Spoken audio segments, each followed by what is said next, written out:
For 7 years, we built a dream together. I created every dish, trained every cook, and sacrificed everything for our restaurant. On the night we won our biggest award, the culmination of all our hard work, he told me he had sold our dream for a fortune and that, on paper, I had never owned a thing. He expected me to celebrate our wealth. But how do you celebrate the discovery that your entire life, your sweat? We've been married for 4 years, but our story began 7 years ago, amidst the steam of kitchens and the shared dream of owning our own restaurant. I am a chef. It's more than a profession. It's my identity. Marcos, my husband, is a born entrepreneur with a charisma capable of selling ice in the Arctic. He had the business vision. I had the soul, the recipes. Together, we opened Raíces, Roots, a small farm-to-table restaurant that, with much sacrifice, became a resounding success. I was the executive chef, the mind behind every dish. I worked 18-hour days, developed the menu, trained the staff, and ensured every basil leaf was perfect. The promise, always casually spoken between tired kisses and hugs, was that we were partners. "All of this is ours, my love," he would say. And I believed him. Last week, we were nominated for the most prestigious award in national gastronomy. It was the equivalent of the Oscars for us. The night of the ceremony was the culmination of everything we had fought for. I was nervous, ecstatic. We arrived at the gala event, and I felt like I was floating. Before we entered the main hall, Marcos pulled me aside. His eyes were shining in a different way. "Helena, I have incredible news, but I need you to stay calm and trust me," he began. I thought he was going to say he already knew we had one. But what he said next made the floor disappear. "I sold Raíces," he blurted out with a huge smile. "A large investment group made an offer we couldn't refuse. We're talking millions, Helena. An amount that changes our lives forever." I couldn't breathe. "Sold it? Without consulting me?" "They approached me a few months ago. It was all very fast. I wanted it to be a surprise," he continued, his excitement blinding him to my shock. And then, he delivered the final blow, with the same casualness as someone commenting on the weather. "All the paperwork was signed today. The money is already in my account." Since the company is registered only in my name, it was simpler. I felt my blood run cold. "What do you mean, only in your name?" I asked, my voice a thread. "Oh, that," he said, shrugging. "When we opened the company, remember? It was easier and cheaper to register it under one partner. Since you were focused on the kitchen, I took care of the bureaucracy. But don't worry, the money is ours. We're rich now." He expected me to jump for joy. But all I heard was the confirmation of a terrible truth. For 7 years, I wasn't a partner. I was just an employee. A very dedicated employee, but legally, just an employee in my husband's company. He looked at me, confusion starting to cloud his expression. "Aren't you happy?" he asked. At that moment, they announced our category. We won. The name Raíces echoed through the hall. Marcos pulled me by the hand to the stage, but my legs felt like lead. I was a fraud, accepting an award for a restaurant that wasn't mine. On stage, Marcos gave an eloquent speech, thanking his incredible team and his wife and brilliant chef, the inspiration behind it all. Every word was like a shard of glass against my skin. I smiled for the cameras, the heavy trophy in my hands, but inside, I was in ruins. The party that followed was torture. People came to congratulate us, and I had to feign a happiness that had evaporated. Marcos, on the other hand, was in his element, telling everyone about our big sale, about our plans for the future. At one point, he pulled me close and whispered angrily, "What's wrong with you? You're ruining our night. People are noticing." "Our night?" I replied, my voice filled with a venom I didn't know I possessed. "You mean your night? Your company? Your money?" The argument started right there, in furious whispers behind a flower arrangement. He accused me of being selfish, of not being able to be happy for us. "This isn't about the money, Marcos. It's about the lie," I said. "It's about me dedicating 7 years of my life to a dream that, apparently, was only yours." "What lie, Helena?" "I love you, the money is ours." "You're being dramatic, childish." "I took care of the business so you could play in your kitchen," he retorted. "Play? That word broke me. The sleepless nights, the burns, the stress, the passion, all reduced to a game. I walked away from him and went to the restroom, where I cried silently, trying not to ruin my makeup. When I returned, I decided I couldn't pretend anymore. I want to go home, I said. Now, at the height of our party, he protested. Don't ruin this. This is already ruined, I replied. The ride home was in a heavy silence. As soon as we walked in, the storm broke. I demanded to see the company documents. Reluctantly, he showed them to me. And there it was, in black and white. Marcos Oliveira, sole proprietor. My name was nowhere to be found. I worked for free for the first 2 years, Marcos. I invested my own savings into this. I yelled, the betrayal suffocating me. I paid you back with a great salary as soon as we could, he defended himself. A salary? Don't you get it? I didn't want a salary. I wanted a partnership. I wanted the dream we planned together.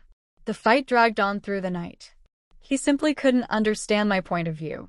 For him, the end result, the money, justified everything. He didn't see the structure of our life together as a partnership of trust, but as a business where he was the owner and I was the lead contractor. He thought love and money were the same thing, that a stack of bills could fix a broken foundation. He fell asleep exhausted on the couch. I stayed up all night, sitting on the kitchen floor, staring at the award on the counter. It looked like a sick joke. I hadn't won anything. In fact, I had just lost everything. In the days that followed, we lived like strangers in the same house. I locked myself in the guest room. He tried to act as if nothing had happened, bringing me breakfast in bed, talking about houses we could buy, trips we could take. Every gesture was an attempt to buy me, to pacify me with the luxury that my own passion had generated. I rejected him, and he grew increasingly frustrated. I don't understand what else you want, he exploded one night. I'm offering you the world, and you're acting like I killed someone. You did, I replied, my voice empty. You killed the trust one had in you. You killed the story I thought we were living. The most painful part was that I believed he wasn't malicious, at least not consciously. He was just blind. Blinded by his own ambition, by his worldview where the ends justify the means. In his mind, he truly believed he was doing what was best for us. And this absence of malice made it all the more devastating. There was no villain to hate, just a man I loved who fundamentally did not see me as his equal. I knew I needed an outside perspective. I called my old mentor, Chef Antoine, a retired and strict Frenchman who taught me everything I know. I told him the whole story. He listened in silence, and when I finished, his only question was, Helena, the menu at Reyes's, the seasonal creations, the technique, who developed that? I did, chef. All of it, I replied. As I thought, he said. What you do now is not a matter of the heart, it is a matter of professional respect. He didn't just steal your trust as a wife, he stole your intellectual property as a chef. And that, in our world, is unforgivable. His words were like a slap in the face. He was right. The betrayal was twofold, personal and professional. Over the weekend, I made a decision. I packed a bag. When Marcos came home and saw me at the door, panic took over his face for the first time. What are you doing? He asked. I'm going to stay at my sister's for a while, I said. I need space to think. Think about what? About how we're going to spend our money, he tried to joke, but his voice cracked. No, Marcos. About whether there's still enough left to spend anything. His breakdown was immediate. He started to cry, to beg me not to go, to promise he would put half the money in my name, that we would draw up a contract, that he would do anything.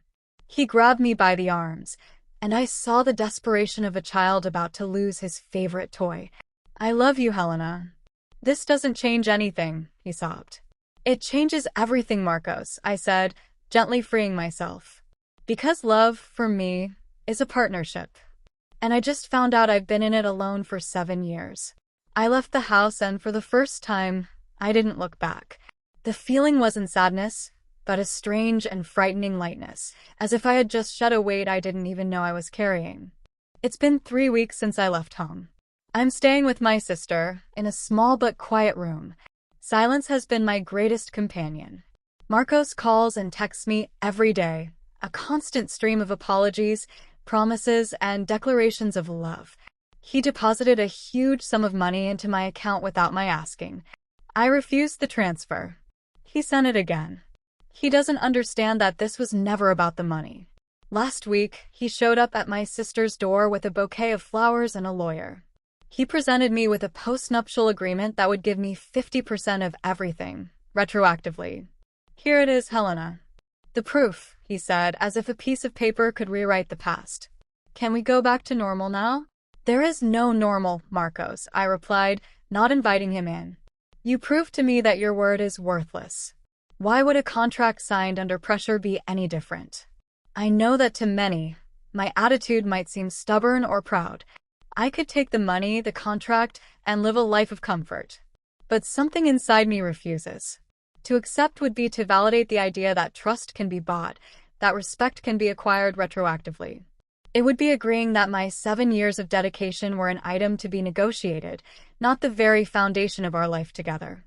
My mentor, Chef Antoine, called me again. He told me that a group of investors who heard about my departure from Raíces wants to talk to me. They want to finance a new restaurant, a project that is entirely mine, where I would have total creative control and be the majority partner. The offer is tempting. It's a chance to start over, to build something that is undeniably mine, from the first brick to the last bay leaf. But I also feel exhausted. The thought of diving into another high-pressure project while my personal life is in shambles is daunting. Marcos, for his part, is unraveling. My sister-in-law told me that he's not eating, not sleeping, that he spends his days staring at his bank statement as if he can't understand why the fortune he pursued so relentlessly has left him so miserable and alone. Part of me still loves him. It's an annoying and inconvenient truth. I find myself remembering the young dreamer I met, before ambition consumed him. And that part of me feels a deep pain seeing him suffer. But another part, the part that now knows itself better, knows that going back to him now would be a mistake. It would mean returning to a dynamic where my value needs to be constantly proven and validated by him. I still don't know what my next step will be. I alternate between days of intense anger, where I want to sue him for fraud and burn every bridge, and days of a deep sadness, where I just want to forget everything and go back to the man I loved, even knowing he may never have truly existed. The only certainty I have is that the Helena who walked into that award ceremony is not the same one who is here today. That Helena believed in fairy tales and verbal promises. This one now understands that the most important partnership she needs to build is with herself. Maybe I'll open the new restaurant. Maybe I'll take a sabbatical year to travel. Maybe one day I'll find a way to forgive Marcos. But forgiveness and returning are two very different things. And for the first time in my life, the decision about my future is mine alone. And while it's scary, it's also incredibly, wonderfully liberating.